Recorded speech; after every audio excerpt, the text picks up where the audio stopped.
పొరుగు దేశం బంగ్లాదేశ్లో తట్టు వ్యాధి వేగంగా విస్తరించడం ఇప్పుడు ఆందోళన కలిగిస్తుంది. ముఖ్యంగా సరిహద్దు ప్రాంతాలలో కేసులు పెరగడంతో భారత్పై కూడా దీని ప్రభావం చూపే అవకాశం ఉందని ఆరోగ్య నిపుణులు హెచ్చరిస్తున్నారు. మరణాల రేటు తక్కువగా ఉన్నప్పటికీ పిల్లల ఆరోగ్యంపై ఇది తీవ్ర ప్రభావం చూపడంతో అప్రమత్తం అవసరమని ఆరోగ్య నిపుణులు చెబుతున్నారు.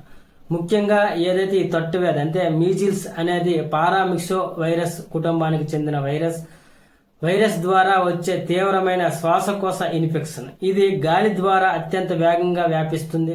సోకిన వ్యక్తి తుమ్మున దగ్గిన ఆ వైరస్ కణాలు గాలిలో ఉండి పక్కన ఉన్నవారికి సులభంగా సోకుతాయి. ప్రపంచంలో అత్యంత వేగంగా వ్యాపించే అంటువ్యాధులలో ఇది ఒకటి.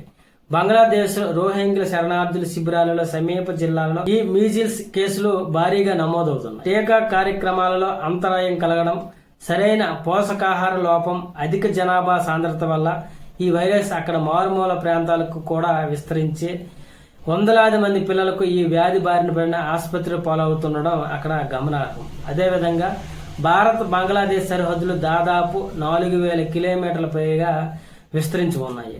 నిత్యం వేలాది మంది ప్రజలు ఉపాధి, వ్యాపార నిమిత్తం సరిహద్దులకు దాటుతుంటారు. ముఖ్యంగా పశ్చిమ బెంగాల్, అస్సాం, మేఘాలయ, త్రిపుర వంటి రాష్ట్రాలు బంగ్లాదేశ్లో నేరుగా సరిహద్దుకు కలిగి ఉన్నాయి. వ్యాధి సోకిన వ్యక్తులు ప్రయాణాల ద్వారా భారత్లోకి ప్రవేశిస్తే ఇక్కడ కూడా అవుట్ బ్రేక్ వచ్చే ప్రమాదం ఉంది.